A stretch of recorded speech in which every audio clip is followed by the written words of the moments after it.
Selamat malam saudara-saudariku. Malam ini kita mau merenungkan tentang arti pertobatan seperti yang diwartakan oleh Tuhan Yesus sendiri bahwa bertobatlah sebab kerajaan Allah sudah dekat. Maka marilah kita hening sejenak, kita mau memohon kehadiran Roh Kudus untuk membimbing seluruh diri kita pada kesempatan renungan bersama kita ini, agar iman yang datang dari pendengaran boleh sungguh akhirnya jatuh sebagai benih di tanah yang baik, dan kemudian perlahan-lahan boleh bertumbuh secara khusus dalam pesiarahan hidup kita, agar dalam ketekunan, dalam perjuangan, benih itu tumbuh menjadi pohon yang baik dan berbuah manis. Allah Roh Kudus, terima kasih atas undangan-Mu untuk kami semua hadir di tempat ini. Kiranya benih sabda yang ditaburkan oleh Sang Putra Allah boleh juga Kau tumbuhkan, Kau berkati, dan juga Engkau menggerakkan kami agar boleh dengan lapang dan terbuka menyambut kata-kata pewartaan Sang Putra sendiri. Dan semoga kami pun boleh selalu mengandalkan Engkau dalam setiap perkara, dalam setiap perjuangan hidup kami, terutama untuk selalu berjuang kembali kepada Allah Bapa kami, di tengah segala godaan, di tengah segala himpitan dan kesesakan. Semua kami serahkan kepadamu, ya Allah Roh Kudus, Engkau yang hidup dan berkuasa, bersama Bapa dan Putranya Tuhan kita Yesus Kristus, kini dan sepanjang masa. Amin. Saudara-saudariku, kalau Anda tadi atau hari ini hadir dalam misa, merayakan Ekaristi, tentu Anda tadi mendengar paling tidak dua bacaan yang bicara tentang dua raja. Bacaan pertama dari kitab Putra Sirat itu bicara tentang Raja Daud, dan kemudian dari Injil kita mendengar tentang Raja Herodes.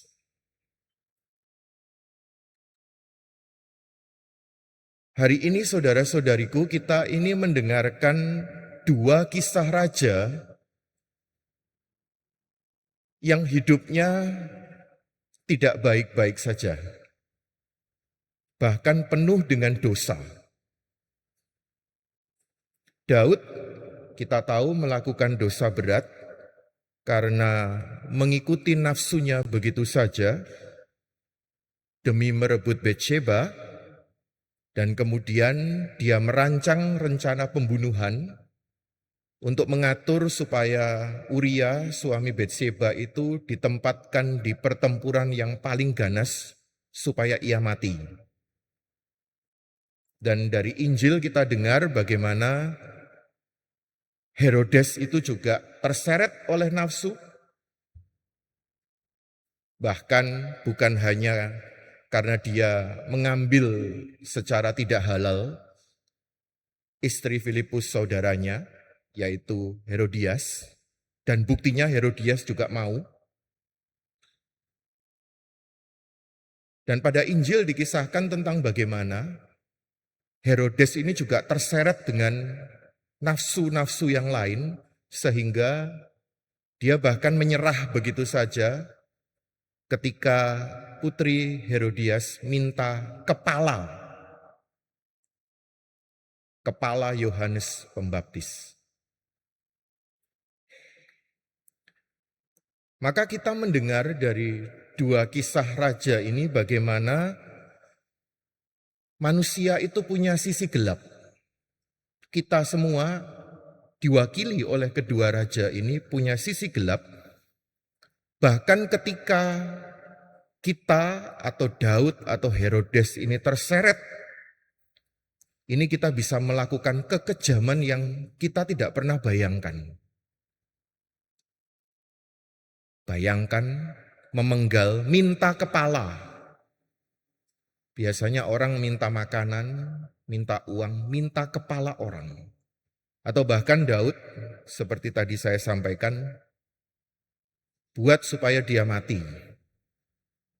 Saya tidak perlu sentuh dia, saya atur saja. Tetapi, kalau Anda tadi mendengar bacaan pertama pada hari ini dari kitab Putra Sirak, menarik bahwa kitab ini bicara tentang pujian terhadap Daud. Anda mungkin bisa cek sekalian. Isinya pujian dan bahkan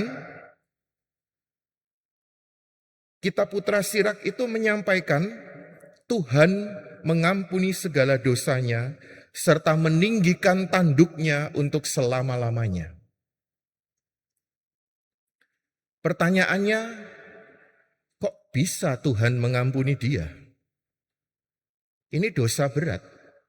Bahkan kalau Anda membaca kitab 2 Samuel, itu isinya bagaimana anak-anaknya itu berusaha untuk berbalik melawan Daud. Kita dengar beberapa hari yang lalu kisahnya Absalom, itu anak Daud sendiri. Bahkan terlibat dalam situasi yang tidak kalah gelap karena memperkosa adik tirinya sendiri.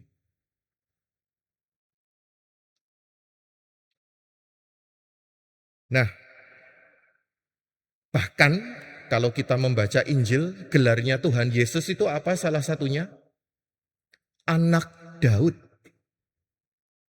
Bagaimana mungkin raja yang punya kisah gelap seperti ini kemudian bahkan namanya dipakai untuk menyatakan Mesias itu nanti adalah keturunan Daud atau singkatnya anak Daud. Pertanyaannya kok bisa? Cara kerja Tuhan ini bagaimana sih?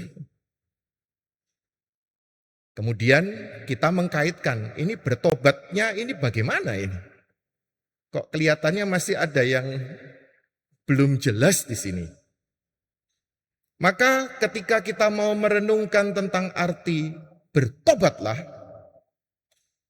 meskipun kita kemudian membayangkan bahwa wah ini gambarnya Yesus membawa pedang, atau mungkin duduk di atas tahta, atau mungkin membawa pentung sekalian. Tetapi malam ini kita mau belajar untuk mengenal dahulu siapa Allah kita, untuk memurnikan pikiran kita dari segala pandangan yang barangkali kita ini keliru selama ini menganggap siapa Allah kita.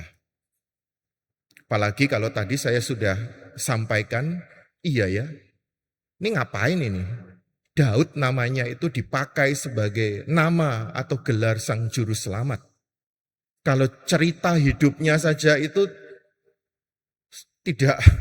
tidak bisa dicontoh, tidak bisa diteladani. Dan kita bisa baca itu semua dalam Perjanjian Lama. Maka marilah kita coba berjalan bersama Sang Sabda. Saudara-saudariku, dalam suratnya yang pertama, Rasul Yohanes itu sebenarnya sudah menyampaikan satu kabar gembira, suatu Injil yang bagi saya pribadi itu begitu indah. Yang mungkin selama ini terdengar seperti kata-kata yang dipakai di status WhatsApp atau stiker. Tapi bagi saya, yang saya mau bagikan kepada saudari-saudara, ini benar-benar suatu Injil yang indah. Allah adalah kasih. Anda dengar kata-kata ini, wah biasa ini. Apa ini kabar gembiranya? Dari saya lahir, TK, biak, itu sudah dengar Allah adalah kasih. So what gitu?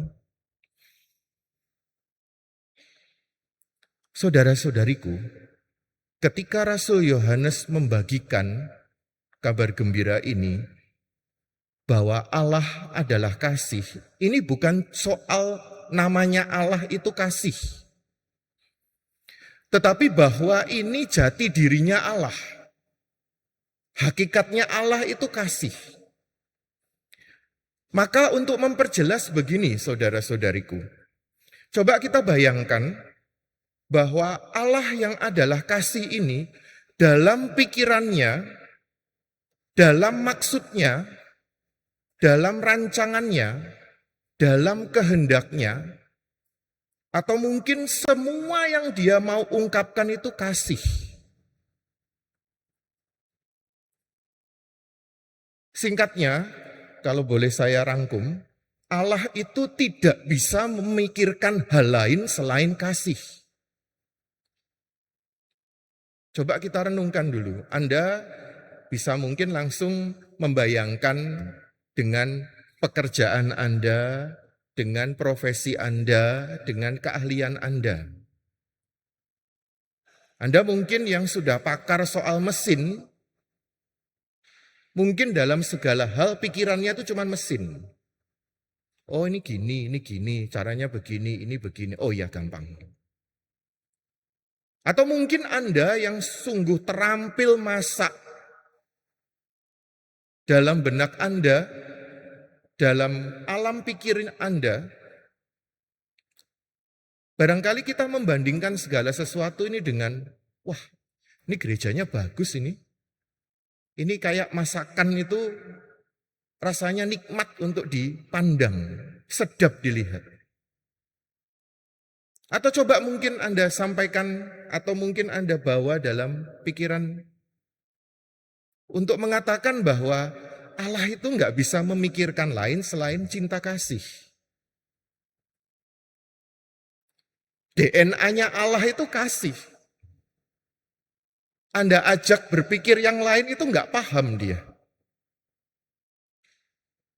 Maka kalau kita sudah memahami Allah yang seperti ini, bukankah ini adalah kabar yang begitu menggembirakan? Bahwa Allah yang kita sembah itu Allah yang seperti ini, yang tidak bisa memikirkan hal lain selain kasih. Yang satu-satunya tujuannya, rancangannya, kembali lagi, pikirannya, fokusnya, ingatannya, apapun itu, kasih. Nah, kalau kita mau memahami soal kasih, mungkin kita berpikir, cinta itu abstrak.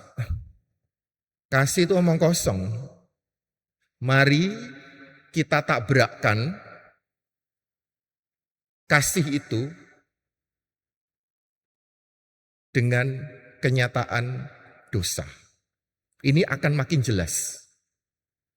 Kalau kita baik-baik saja, kalau misalnya penghasilan lumayan, keadaan aman sejahtera, kita mau ngomong cinta kasih gampang.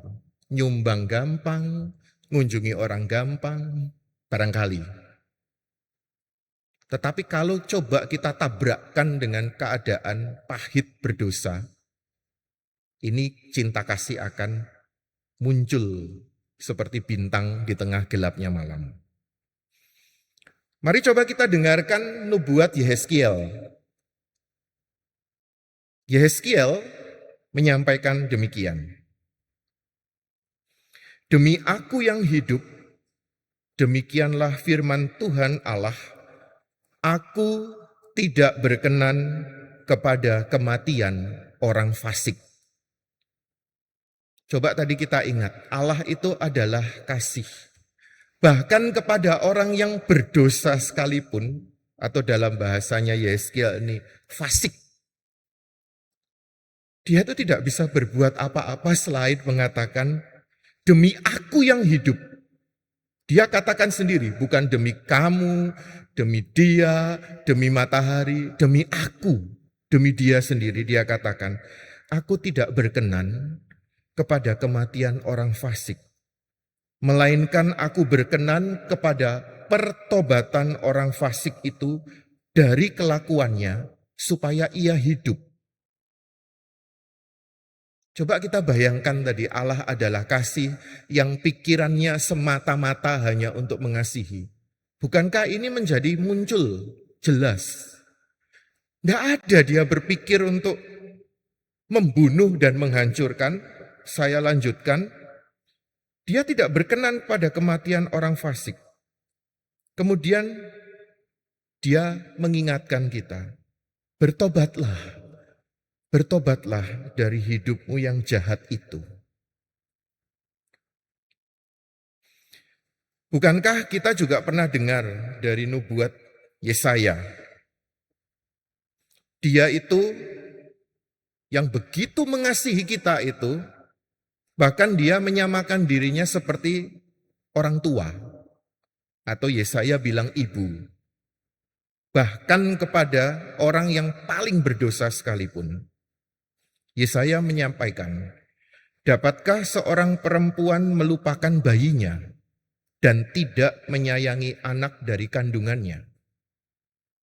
Kemudian dilanjutkan, sekalipun mereka melupakannya, kalau memang ada, ini bahasa saya, kalau memang ada, mungkin ada orang yang protes, ada kok ibu yang tidak menyayangi anaknya atau lupa dengan anaknya. Yesaya menyampaikan pewartaan kabar gembira dari Tuhan, sekalipun mereka melupakannya, aku tidak akan melupakan engkau. Lihat, aku telah melukiskan engkau di telapak tanganku. Ini kalau ada orang yang punya tato, bukannya saya mengajarkan tato ya, cuma membayangkan. Bayangkan kalau ada orang punya tato, ini seperti Tuhan menato kita di tangannya. Aku gak akan lupa. Dilihat terus. Atau mungkin kalau bukan tato seperti foto yang dibawa terus, aku gak akan lupa. Lihatlah bahwa dia melukis kita di telapak tangannya, bahkan dikatakan suatu lukisan indah yang tidak akan dihapusnya karena ia begitu mengagumi kita. Bukankah kitab Kejadian ketika manusia diciptakan, Allah mengatakan saking senangnya, kitab Kejadian menulis Allah melihat segala sesuatu sangat baik, sangat indah, sangat kemilau, sangat luhur.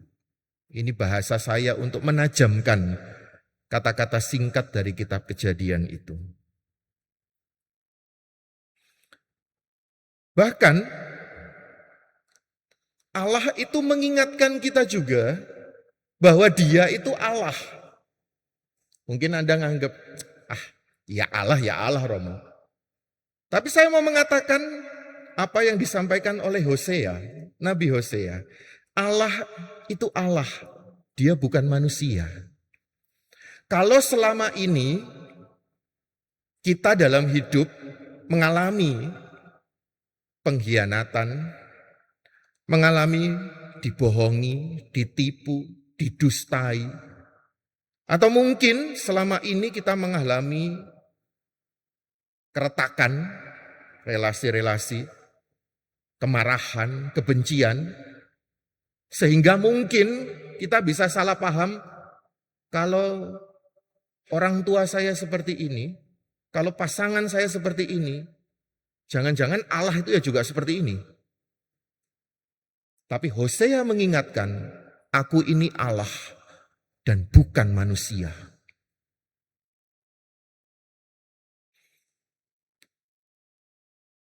Secara lengkap, saya mau sampaikan dari nubuat Hosea bab 11 ini. Hatiku berbalik dalam diriku, belas kasihanku bangkit serentak.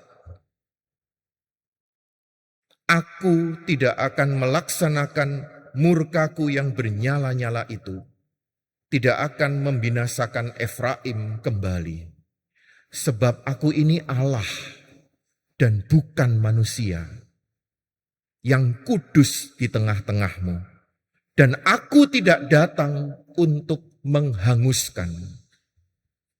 Kalau selama ini kita berpikir mungkin jangan-jangan Tuhan itu seperti pasangan saya yang mengkhianati saya, anak-anak saya yang menelantarkan saya, teman saya yang membenci saya tanpa alasan, dan mungkin begitu banyak tumpukan luka, kepahitan, dendam, amarah.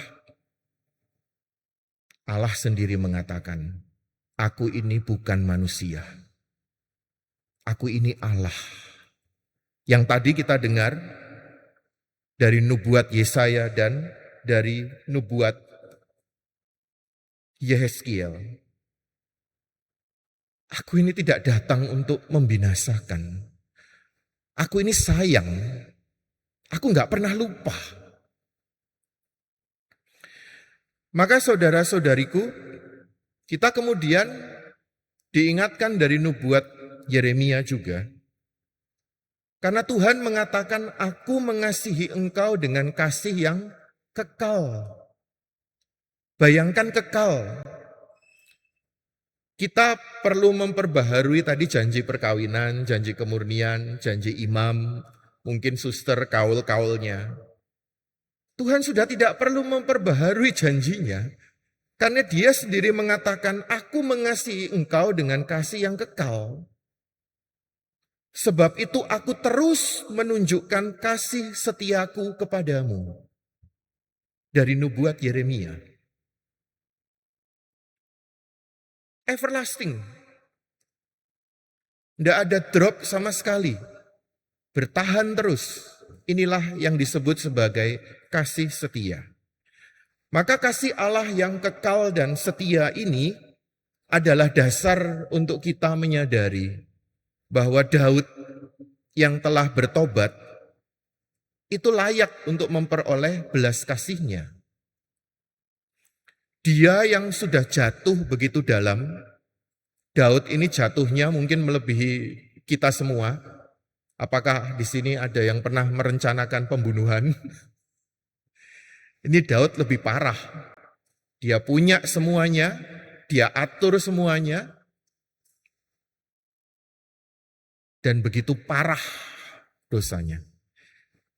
Tetapi bayangkan, tadi kita mendengar dari kitab Putra Sirak, di situ dikatakan bahwa Tuhan mengampuni dan bahkan meninggikan tanduknya, bukan hanya untuk 1 abad, 2 abad, untuk selama-lamanya.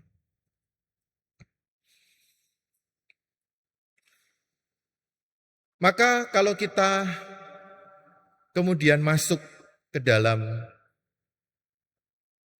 bagaimana kasih itu dinyatakan juga pada kita sebagai pengikut Kristus, jelas bukan hanya perjanjian lama yang sudah mewartakan Injil.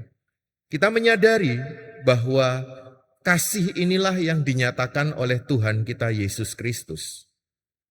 Saya mengutip dari apa yang disampaikan Paus Fransiskus ketika merenungkan tentang hati kudus Yesus. Kita melihat begitu jelas kasih Tuhan itu ketika Yesus itu berkarya, bukan hanya melalui kata-kata. Bayangkan Tuhan itu mencari orang-orang, mendekati mereka, dan selalu terbuka untuk berjumpa dengan semua orang. Kita tahu persis bagaimana Tuhan Yesus ketika di daerah orang Samaria, dia bahkan berhenti di situ dan ngobrol, bicara dengan perempuan Samaria di sumur Yakub. Bahkan Tuhan kita Yesus Kristus dalam Injil Yohanes juga mau menerima Nikodemus waktu malam. Karena Nikodemus takut ketahuan. Dia juga enggak kemudian, kamu kalau ketemu saya, kalau kamu percaya, datang pagi-pagi dong.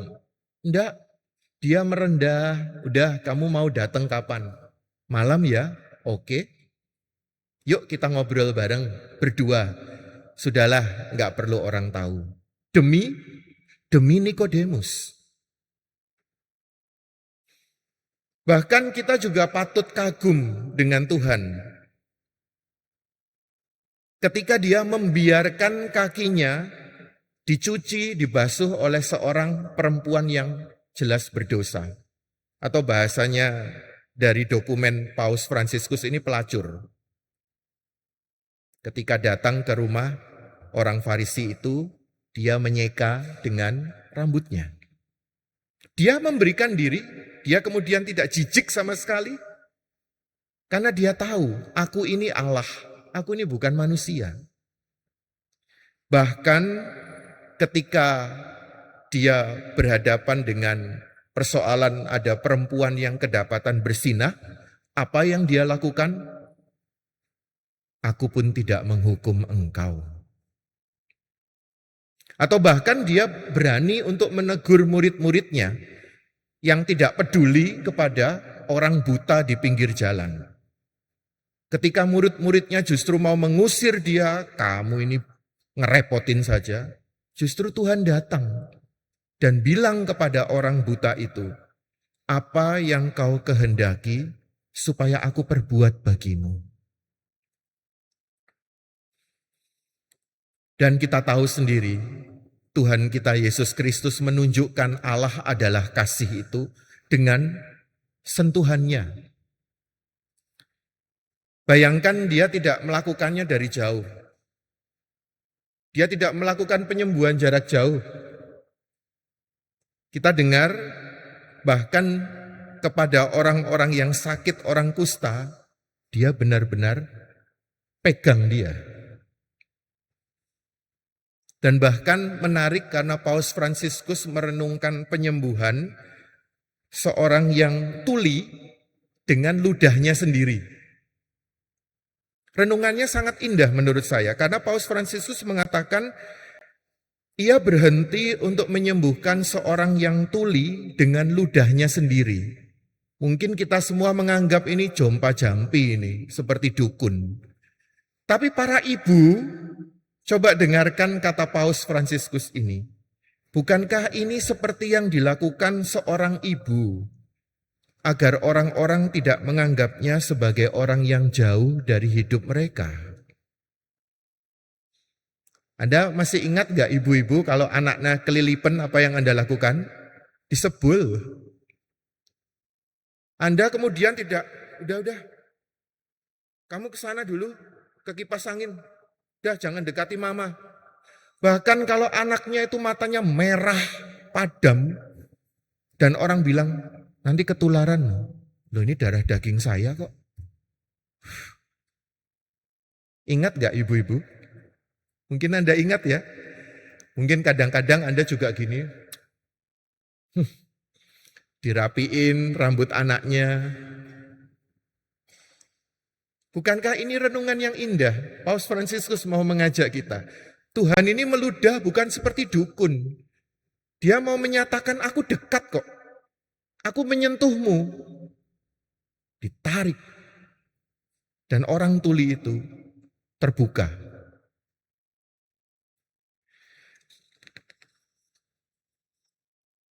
Nah, saudara-saudariku, dengan begitu banyak tanda kasih Allah yang bahkan tanpa syarat ini, mari kita kembali memeriksa diri kita sekarang. Mari kita merefleksikan. Refleksi itu melihat pantulan kita. Kita ngaca dulu. Saya juga.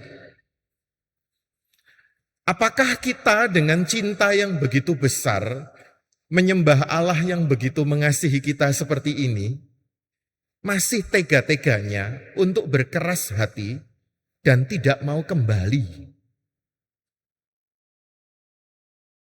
Atau mungkin bahkan kadangkala jangan-jangan kita ini menganggap bahwa kemurahan hati Tuhan itu murahan. Alah, pengakuan dosa ya cuman gitu aja lah. Cuman lapor aja loh. Ekaristi itu loh cuman roti, rasanya juga nggak jelas, kadang dapat yang melempem. Datang ke misa ini membosankan, ngapain datang? Wong nggak datang aja hidup saya baik-baik saja. Kadang kita menganggap kemurahan hati Tuhan itu seperti barang murahan.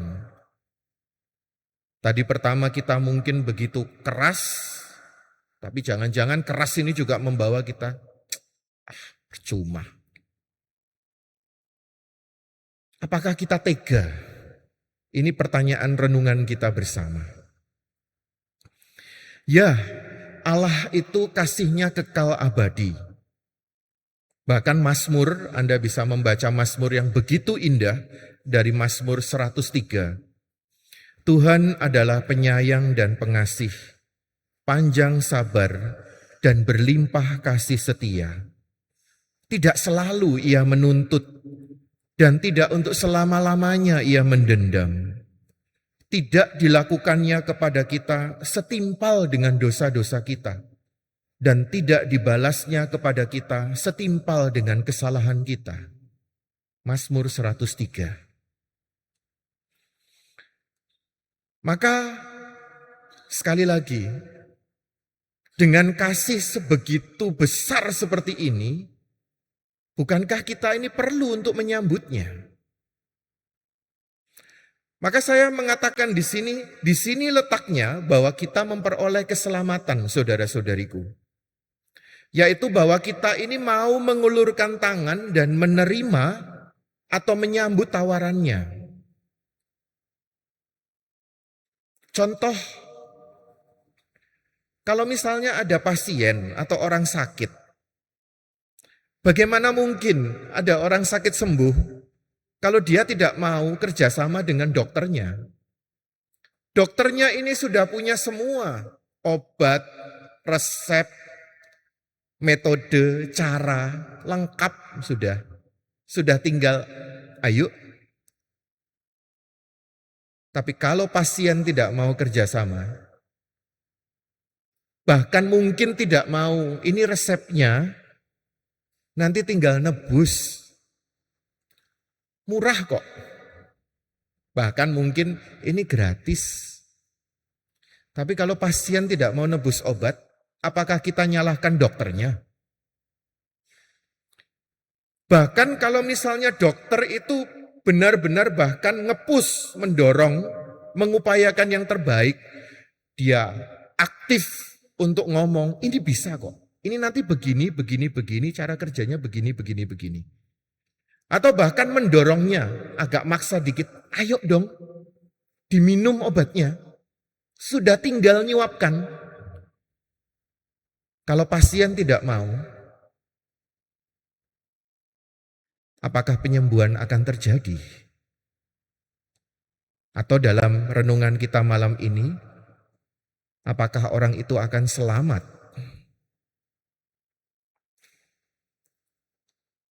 Mari kita renungkan sebentar. Saya mengutip surat kepada orang Ibrani. Soal apa? Mungkin tadi saudara-saudari bertanya, lah kalau Allah itu panjang sabar, kekal abadi kasih setianya, terus kenapa ada orang-orang yang masih tidak diselamatkan? Mari kita renungkan surat kepada orang Ibrani. Sebab itu baiklah kita waspada, supaya jangan ada seorang di antara kamu yang dianggap ketinggalan, sekalipun janji akan masuk ke dalam perhentiannya masih berlaku.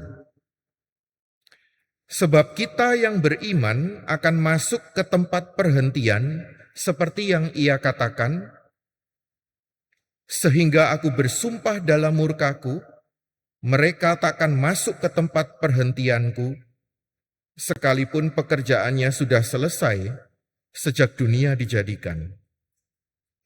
Sebab tentang hari ketujuh pernah dikatakan di dalam suatu nas, dan Allah berhenti pada hari ketujuh dari segala pekerjaannya.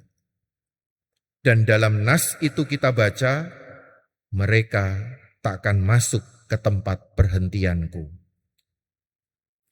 Jadi sudah jelas bahwa ada sejumlah orang akan masuk ke tempat perhentian itu, sedangkan mereka yang kepadanya lebih dahulu diberitakan kabar kesukaan itu tidak masuk karena ketidaktaatan mereka. Sebab itu ia menetapkan pula suatu hari, yaitu hari ini. Ketika ia setelah sekian lama berfirman dengan perantaraan Daud, seperti dikatakan di atas, pada hari ini, jika kamu mendengar suaranya, janganlah keraskan hatimu. Sebab barang siapa telah masuk ke tempat perhentiannya, ia sendiri telah berhenti dari segala pekerjaannya, sama seperti Allah berhenti dari pekerjaannya. Karena itu, baiklah kita berusaha untuk masuk ke dalam perhentian itu, supaya jangan seorang pun jatuh karena mengikuti contoh ketidaktaatan itu juga. Saya lompati, dan tidak ada suatu makhluk pun yang tersembunyi di hadapannya, sebab segala sesuatu telanjang dan terbuka di depan mata Dia, yang kepadanya kita harus memberikan pertanggungan jawab. Saudara-saudariku, surat kepada orang Ibrani ini mengingatkan, bukan Tuhan itu yang cintanya terbatas, tetapi bahwa hidup kita ini terbatas. Atau dalam bahasa puitis, hidup kita ini fana, pendek. Karena saat kita mengakhiri hidup, kita akan selesai, dan saat itu kita harus memberikan pertanggungjawaban. Maka dari surat kepada orang Ibrani, Tuhan memberi kita kesempatan hari ini, yaitu pada hari ini jika kamu mendengar suaranya, jangan keraskan hatimu. Kalau kita bertanya, hari ini kapan Romo? Jawabannya jelas, ya masa hidup kita ini hari ini. Bahwa ketika kita nanti bangun besok pagi dan kemudian, saya masih bernafas, maka ingatlah pada hari ini, kalau kamu mendengar suaranya, jangan keraskan hatimu. Karena harinya akan tiba bahwa kita tidak akan bernafas lagi dan semua sudah terlambat.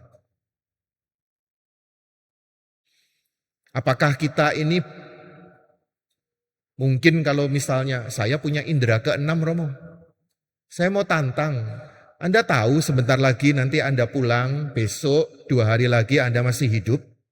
Yakin? Saya saja tidak yakin kok. Bukan karena saya tidak percaya, tetapi bahwa pemilik hidup kita ini adalah Dia. Apakah kita boleh bangga kemudian, saya tahu kok, saya bisa jelas melihat, menerawang. Kadang kita begitu sombong ya. Saya masih hidup 20 tahun lagi kok, tenang. Nanti saya rencana kok, anak saya nikah nanti saya masih dampingi dia. Tetapi surat kepada orang Ibrani mengingatkan, pada hari ini, ketika kita masih hidup, jangan keraskan hatimu. Maka kita kembali kepada tema kita. Bertobatlah. Bertobat itu adalah undangan untuk masuk ke tempat perhentiannya. Bertobat itu, saudara-saudariku, ini yang kadangkala disalahpahami. Kadangkala bertobat itu dipahami seperti hanya berhenti, sekali lagi, hanya berhenti pada penyesalan, ratap tangis, kemudian merasa bahwa saya ini hidupnya udah hancur, saya ini tidak layak, tidak pantas. tidak mungkin diampuni dan sebagainya, saya ini sudah menyakiti orang. Jangan berhenti di situ. Karena bertobat itu adalah bahwa kita mau kembali pada Allah. Bukan hanya berhenti kemudian menangis, memukuli diri, mencambuki diri. Kemudian ketika berdoa rosario, kemudian jangan-jangan rosarionya juga dicambuki begini. Itu bukan pertobatan. Karena pertobatan itu adalah kembali, berubah pikiran. Iya ya, saya salah. Saya harus kembali. Bukankah dalam kisah anak yang hilang, dalam Injil Lukas, Tuhan Yesus mengisahkan bahwa anak itu, si bungsu itu, ketika dia dia menyesal, dia di kandang babi. Saya nih loh, makanannya babi aja enggak boleh, enggak bisa. Kemudian dia mulai, apakah dia berhenti di situ? Rumah bapakku, banyak makanan, aku ini sudah kurang ajar, aku ini bejat, aku ini begitu hancur. Apakah anak bungsu itu berhenti di situ? Tidak, dia memutuskan untuk aku akan kembali ke rumah bapakku. Bahkan dia sudah benar-benar pasrah, dia sudah benar-benar ikhlas. Kalau saya kembali, ini imajinasi saya ya, saya mau ditampar sama bapak saya terima. Bahkan dalam Injil Lukas dikatakan, dia sudah merencanakan, nanti kalau saya pulang tidak dianggap anak, saya terima. Kalau misalnya kamu itu anak gak beres, levelmu itu ya sama budak-budak gitu loh. Udah kamu tidur sana aja. Saya ikhlas terima. Dan justru mindset pertobatan ini membawa dia pada hidup baru. Jubah, sepatu, cincin, pesta pora. Apa yang dia bayangkan benar-benar berubah. Bahwa saya datang kepada Tuhan, pasti saya ini akan mampus, saya akan dihukum, saya akan hancur, saya pasti akan menerima karma atau akibat dosa dan apapun. Ternyata yang diperoleh oleh si bungsu adalah hidup yang baru. Maka saudara-saudariku, kembali kepada kita. Apakah kita ini kalau datang dalam acara seperti ini, kita ini hanya mau mendengarkan inspirational talk, atau jangan-jangan kita mau menghabiskan waktu untuk berdoa begitu saja, merapal doa, atau kita benar-benar mau bertobat, benar-benar mau memperbaharui diri kita. Bukan hanya datang ke ruang pengakuan dosa dengan mempersiapkan diri tangisan yang paling hebat, atau laporan dosa yang paling berat, tapi apakah kita saya benar-benar mau kembali pada Tuhan?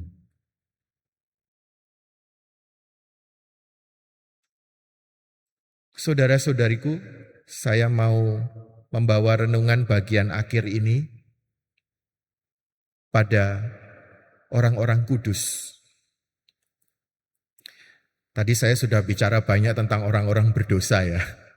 Daud, Herodes, Batsheba, mungkin jelas saya ini yang paling berdosa. Tapi kalau kita lihat orang-orang kudus, saya punya definisi yang saya tadi renungkan sendiri. Orang-orang kudus adalah pendosa sama seperti kita, bahkan mungkin juga lebih parah. Tetapi mereka adalah pendosa yang bertobat dan kembali menyusuri jalan pulang kepada Bapa. Saya sering memperkenalkan orang kudus ini. Mungkin Anda bisa browsing di gadget Anda.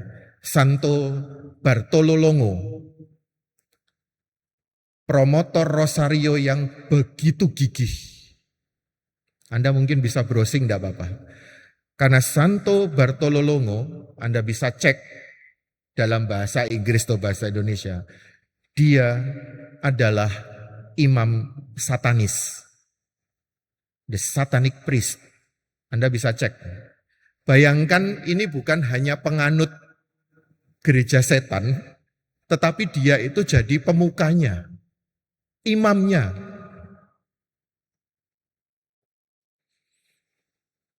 Coba kalau Anda dengar ini, wih Romo ini ngomong di gereja tapi ngomong imam satanis gitu.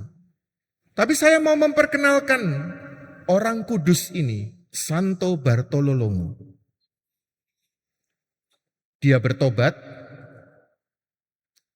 dia punya pekerjaan yang baik sebagai pengacara, dia masuk ordo ketiga Dominikan, dan dia begitu gigih memperkenalkan rosario. Dalam tulisannya, saya tadi browsing di salah satu websitenya Dominikan, pengen tahu. Karena dia ini ordo ketiganya Dominikan, tentu mereka punya berita yang menarik tentang dia. Coba bayangkan Bartolo Longo ini imam satanis. Ketika dia sudah bertobat, benar-benar bertobat, dia masih dihinggapi ketakutan. Ketakutannya apa?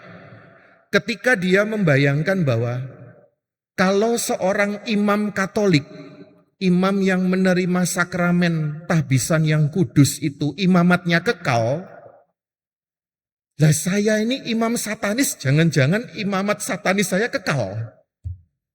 Dia begitu takut. Ini kita mungkin bisa pahami ya, biasanya kalau orang bertobat itu, setan itu tidak tinggal diam. Apalagi ini dulu pengikutnya. Dia pasti akan mendakwa atau mengungkit-ungkit lagi. Kamu ini tidak mungkin selamat. Kamu itu udah dicap ikut aku, selamanya tidak akan selamat. Dan ini menjadi ketakutan Bartolo Longo. Bahkan ketika dia sudah bertobat pun dikisahkan, dia itu sampai sempat depresi dan mau bunuh diri lagi. Ini orang yang sudah bertobat ya. Tapi kemudian seorang biarawan Dominikan itu menyampaikan pesan dari ibu kita, siapa? Ibu Maria. Ibu Maria titip pesan kepada anaknya itu, si Bartolo Longo ini. Bunda Maria pesan, jika seseorang mendoakan rosario, aku tidak akan pernah melupakan dia. Dan dia akan selamat. Bartolo Longo pegang kata ini baik-baik. Dia tidak hanya berhenti di nangis, ketakutan, perasaan berdosa, hidup dalam dakwaan. Tidak berhenti di situ. Dia menulis begini, jika perkataanmu itu benar, bahwa barang siapa menyebarkan rosariomu akan diselamatkan, maka aku, Bartolo Longo, akan mencapai keselamatan. Kemudian dia membuat komitmen, karena aku tidak akan meninggalkan dunia ini tanpa menyebarkan rosariomu. Dia pegang benar-benar janji keselamatan ini. Bunda, kamu bilang kalau orang doa rosario dan bahkan menyebarluaskan devosi ini, orang itu pasti akan selamat. Aku pegang kata-katamu Bunda, ibuku. Aku seumur hidupku, aku tidak akan meninggalkan dunia ini tanpa sedikit pun aku tidak akan mengajarkan rosario. Aku percaya, aku sebarkan rosario ini. Aku wartakan, aku promosikan, aku berikan dan apapun.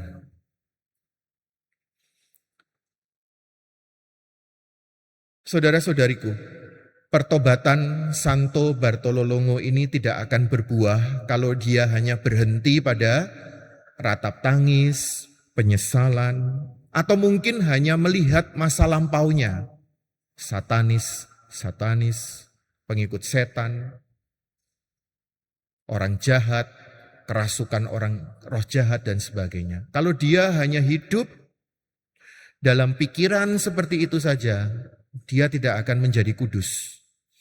Tetapi ketika dia memutuskan untuk maju, Bunda, aku maju bareng kamu ya. Aku akan doa rosario, bahkan kalau diminta sehari 30 kali, aku akan berdoa. Ini bahasa saya ya. Untuk menggambarkan betapa dia sangat percaya kepada janji Allah melalui Bunda Maria ini. Aku akan tetap berdoa sampai mati. Karena aku percaya aku pasti selamat. Tanpa ada perubahan mindset ini, saudara-saudariku, Bartolo Longo mungkin hanya menjadi orang yang kalah. Tetapi ketika dia benar-benar di tengah dakwaan, bayangkan ya, Anda mungkin punya, saya dan kita semua ini punya masa lalu yang buruk mungkin. Ini imam satanis, yang mungkin dia tahu persis cara ritualnya dan sebagainya.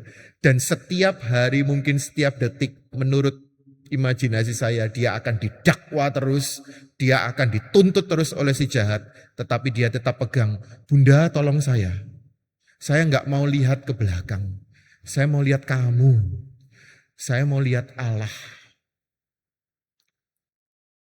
Menarik, di artikel itu saya baca, kita semua mendoakan misteri cahaya ya dalam rosario ya, peristiwa terang. Peristiwa terang ini diinspirasi dari Santo Bartolo Longo. Paus Yohanes Paulus II kemudian melihat tulisannya, melihat cara hidupnya yang begitu kudus, yang begitu gigih berjuang dan begitu percaya kepada rosario. Ini bukan kemudian tahayul ya, tetapi di situ dia percaya pada janji Allah. Dan dari renungan Santo Bartolo Longo tentang misteri-misteri cahaya, Paus Yohanes Paulus II kemudian menetapkannya dalam pengajarannya Rosarium Virginis Mariae, peristiwa cahaya. Dari seorang yang dahulu adalah penyembah setan. Dan dia menemukan Tuhan dan dia mengikuti dia tanpa ragu.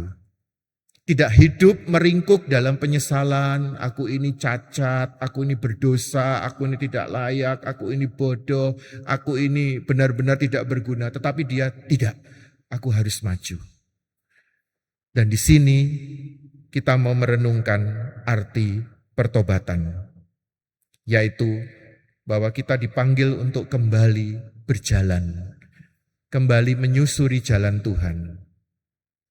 Menaruh iman bukan hanya dengan kata-kata atau dalam doa kita, tetapi juga dalam perbuatan kita sehari-hari. Mari kita hening sejenak saudara-saudariku.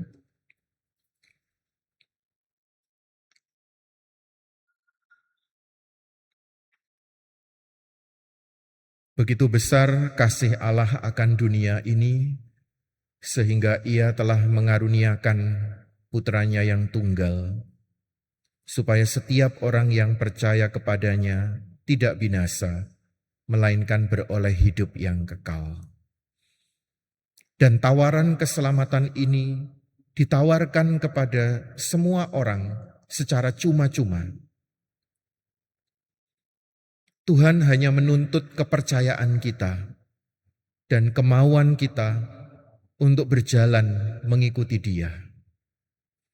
Tuhan tidak pernah memberikan beban yang berat, karena Dia sendiri mengatakan, "Pikulah kuk yang kupasang, karena bebanku itu ringan dan enak." Beban itu adalah beban perintah untuk mengasihi, untuk mengampuni, untuk berbelas kasih, seperti Allah begitu mengasihi, siap untuk mengampuni, dan selalu mengasihi kita. Maka saudara-saudariku, inilah kabar gembira yang kadangkala terpendam, tertumpuk oleh karena kecacatan dosa kita. oleh ketakutan kita, oleh kemalasan kita, atau mungkin kelelahan kita untuk mencari Tuhan. Kabar gembira yang begitu indah karena dalam pikiran Allah tidak ada yang lain selain mengasihi. Allah itu begitu kekal, kasih setianya, dirinya itu kekal.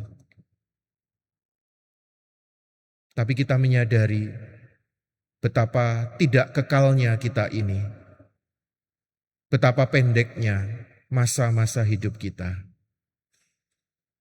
Sehingga pewartaan hari ini mengajak kita untuk pada hari ini, jikalau kamu mendengar suara Tuhan, janganlah keraskan hatimu. Bertobatlah, kembalilah dan berbaliklah kepada Tuhan. Bukan hanya berhenti pada penyesalan, ratap tangis, atau mungkin dengan segala ulah tindakan yang menyatakan betapa hancur dan remuknya kita. Tetapi Tuhan mengajak kita untuk maju, untuk menjadi sempurna, sama seperti Dia sempurna adanya. Belajar untuk mengasihi, mengampuni, dan berbelas kasih. Tuhan, terima kasih karena Engkau begitu baik kepada kami.